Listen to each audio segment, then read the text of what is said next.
Most practitioners, business owners, and service providers undercharge because they're so focused on their service instead of the outcomes they're providing for their clients or patients. In this video, I'm going to walk you through 3 eye-opening things to consider to help you charge high ticket and help you overcome some of the roadblocks that might be standing in your way. Because right now, if you're having a tough time either charging high ticket or enrolling clients at high ticket prices, it's most likely not your price.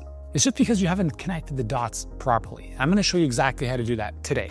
My name is Zuriel Kim. I'm the CEO and founder of Healthpreneur. We help health practitioners build scalable practices, and I've been doing so for the past 20 years. And specifically in this process is helping amazing, life-changing coaches and practitioners charge what they're worth, and not at the expense of other people, but in the service of them. Because if you have an amazing service or solution for the audience you're serving, it's your duty to charge accordingly. In just a few minutes, I'm going to walk you through the 3 things you need to know to help you charge high ticket and enroll more clients at those prices.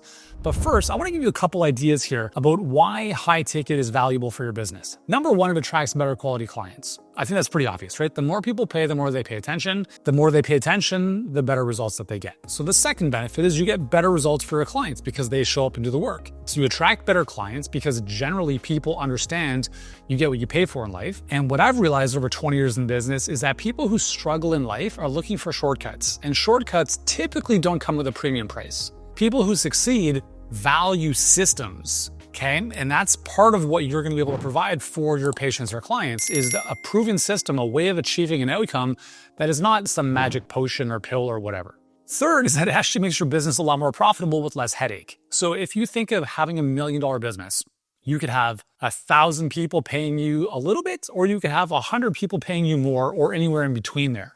So operationally, the complexity of your business goes down the more you charge. So I just want to preface this by saying charging premium prices is very, very valuable for your business.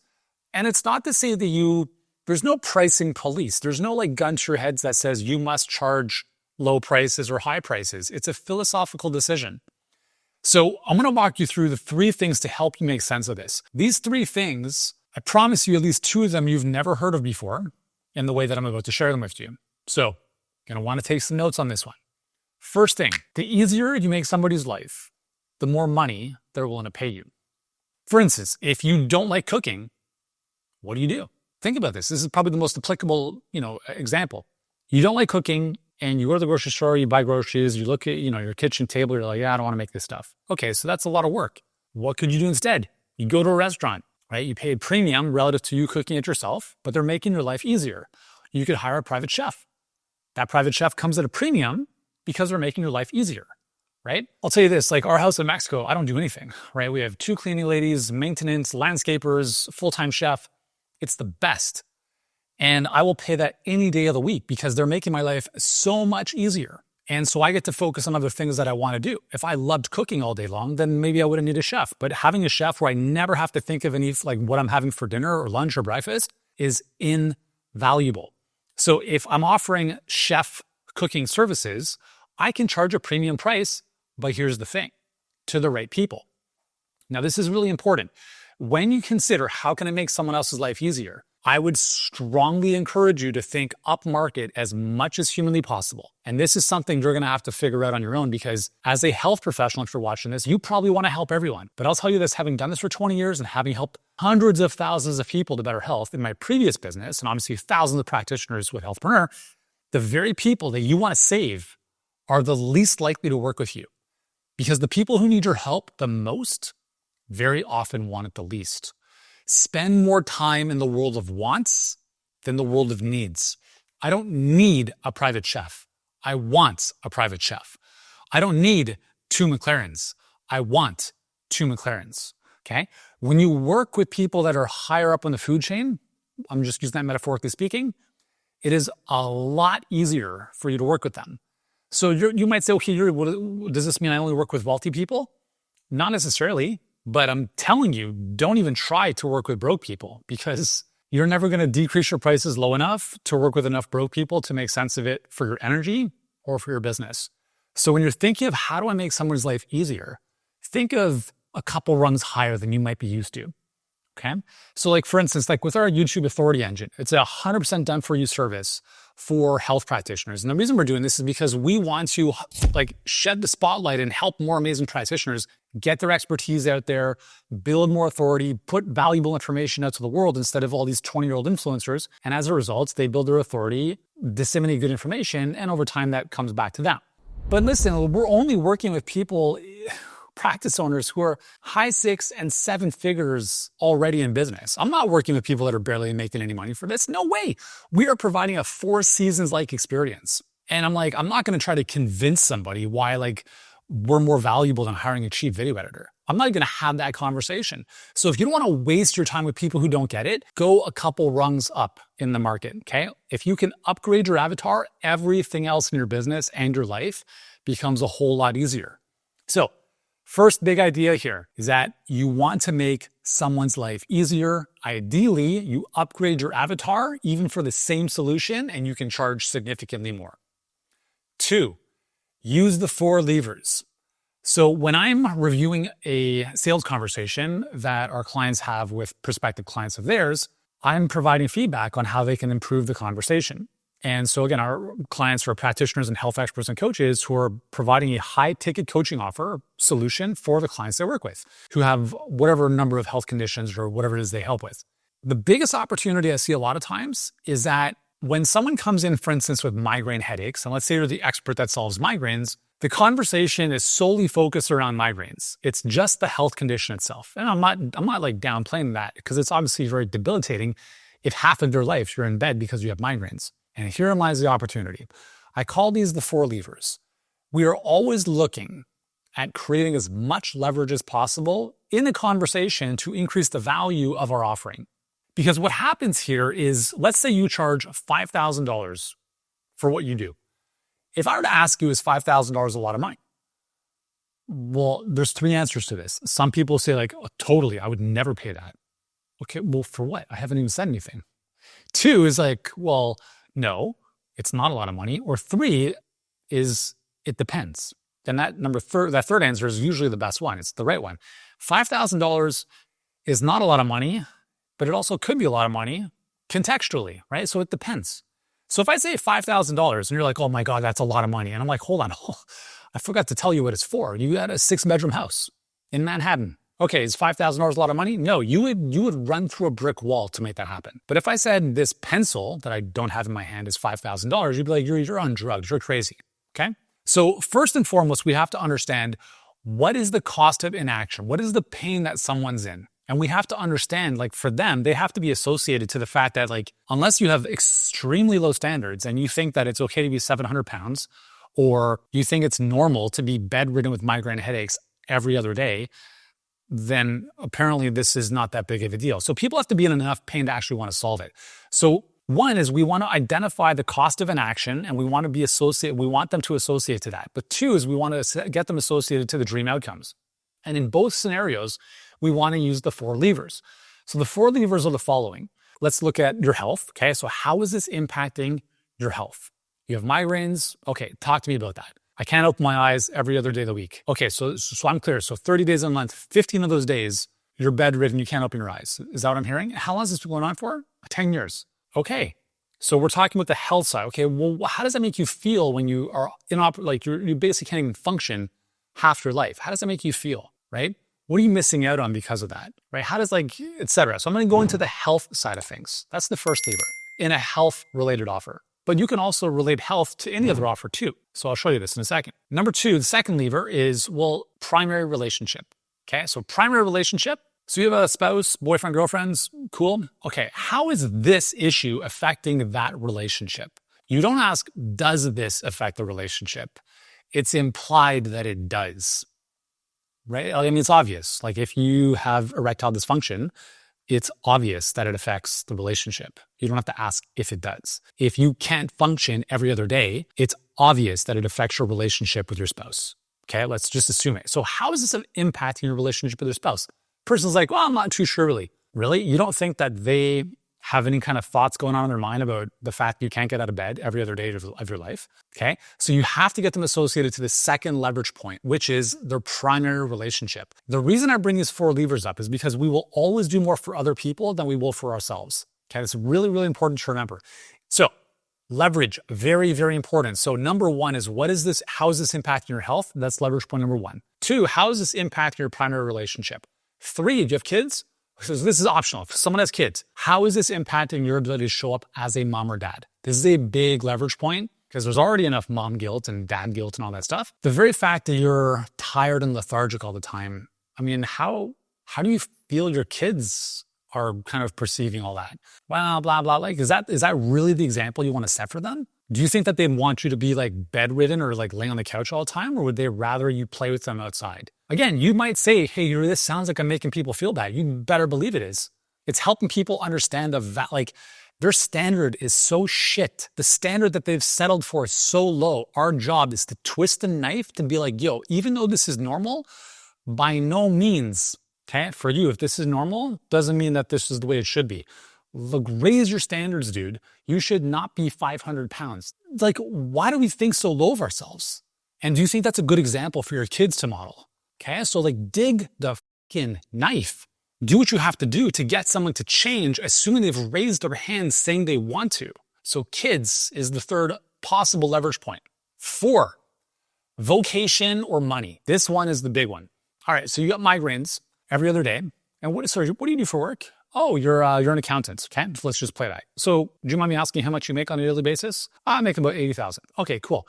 So I just want to play this out. How do you think your boss feels about you missing every other day of work? Probably not too great, right? Yeah. I mean, hypothetically speaking, do you think there could be a future, a scenario, hypothetically speaking, where because you are not able to show up at work half the time, that there could be a conversation happening behind closed doors about letting you go? And if that were to happen, you lose $80,000 a year as a salary. Now, we don't have a $5,000 problem. We have an $80,000 problem just by the salary alone, aside from the health issues and the relationship stuff, just that alone. So, Mr. Prospect, if we were able to help you reduce or eliminate these migraines over the next 30 days so that you can actually keep your job, that $80,000 per year salary. Again, if we get to that point, the investment for us to work together is in the neighborhood of $5,000. Does that sound like a smart investment, or do you want to just keep doing what you're doing and playing roulette with your situation? All of a sudden now, contextually, $5,000 is nothing relative to losing their job. So that is the 4th leverage point, is their current job, their business, their vocation. Okay, you associate their condition, their health issue to the loss of what's going to happen monetarily if this doesn't get resolved. And this goes for anything. Low energy, being overweight, being tired, like whatever it is, find a way to relate it back to their vocation. I'm going to give you a bonus leverage point here. Okay, so we talk about the 4 levers. This last one, this is a bonus. You guys want a bonus? All right, check this out. This is the one that moves every needle possible if you do this properly. It's about using their future self as the ultimate leverage. Let's say again, we're talking about someone who has migraines in this example. They have a version of themselves that they possibly see in their mind. Otherwise, they wouldn't have booked a call to speak with you in the first place.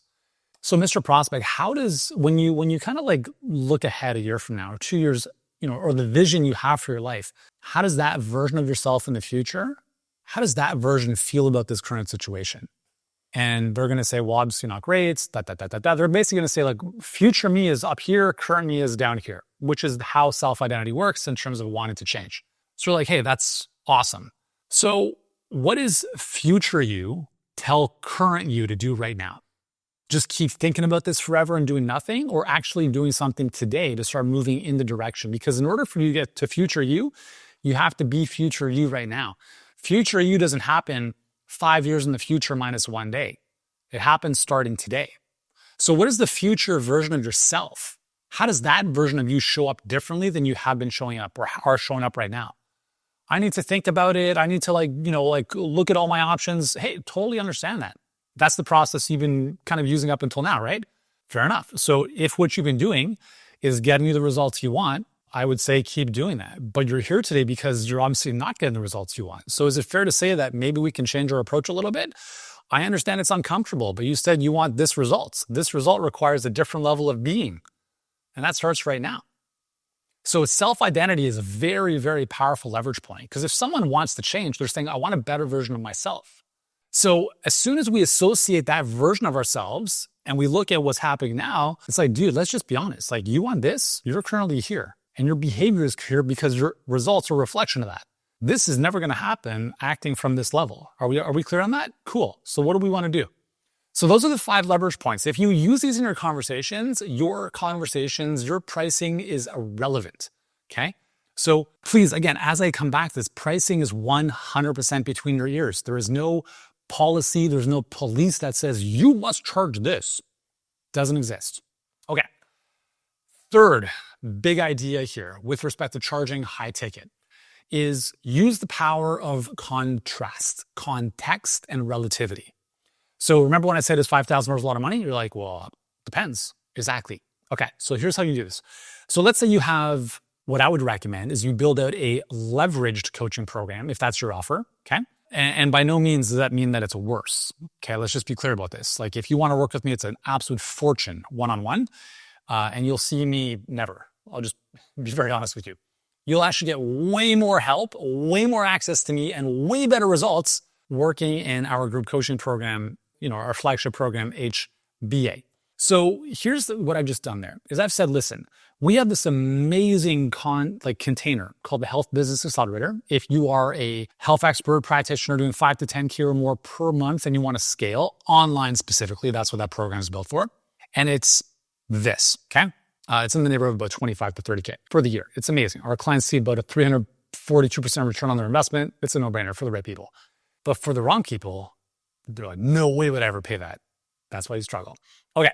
And I share this as somebody who was once broke and had to put my first coaching mentorship on 2 credit cards. So don't give me the fucking bullshit of like, oh, you don't know what it's like. I understand what it's like. I had enough money that I can fit in a paper cup at one point in my life. So please, I get it. I understand. Move through the story. Anyways, so you have your main enchilada, your main coaching program, your main offer. Okay. Now in isolation, that might sound whatever it is, 5,000, 10,000, 20,000, whatever it is. Some people might say it's a lot, it's a little bit, whatever. And they might be comparing it to other things they've seen, which is also part of the issue in today's day and age if you haven't built a significant brand, right? Because now you become commoditized a little bit more. So what we do is we look at our group or leverage coaching program, and then we have contrast or relativity with one-on-one. So if somebody wants to work with you, they're like, well, I just want a lot more one-on-one. Hey, totally fair. So let's just use example, 5K for the main coaching program, right? Which is way better, community, more access, all that good stuff. Or you could work with me one-on-one for let's just use the migraine headaches, 5K for the main program, or we could work one-on-one for 15K. So some people like that because they get a little more access, exclusivity, a little more special snowflake treatment, whatever. 15K, 5K. Well, okay, well, what does that do? Now the 5K seems like a steal compared to the 15. So the very simple guidance here is whatever you're trying to sell, what your main thing, okay, the main thing you're trying to sell, use quote unquote a dummy offer. And it doesn't have to be a dummy offer. I'm just saying use something else that can be one-on-one as a very simple starting point and price the shit out of it so that people don't take it. And they look at this as a better option. But if someone says, I'll take that, you're like, cool, I'll show up for 15K, no problem. And all of a sudden now, two things, this becomes more valuable, but also your one-on-one, if that's what you're contrasting it to, in their mind becomes way more valuable. So using relativity is really, really important because it's very hard for most of us to justify a price in the context in isolation. We have that relativity to make even what seems like a big investment a no-brainer. So let me recap the 3 things we've talked about, the 3 big ideas here in reverse order. So number 3 here, we said use relativity to show your pricing so that it seems more of like a no-brainer, where they can make sense of it. 2, use the 4 levers, and the 5th lever being self-identity as a bonus. And the first thing we talked about was think about how do I make somebody's life easier? The easier you can make someone's life, and again, just constantly go upmarket with your avatar, the more they'll be willing to pay. Because humans value speed and convenience and ease more than anything else. Why do you think Uber and Netflix and all those services have done so well? So hopefully this has helped you out, kind of get your head around your value, your pricing, being more comfortable charging high ticket, or if you already are, how you can convert more of your conversations into paying clients. If you've enjoyed this video, you know the drill. Hit that subscribe button. And if you're a health expert growing your coaching business beyond 10K per month and you're sick and tired of the social media grind and you actually want a better vehicle to scale faster, I'd recommend checking out our $1 million coaching roadmap video. It's somewhere over here. I'll walk you through exactly how we do this with our clients. And if you like our help, you can go from there. So check this out and I'll see you there.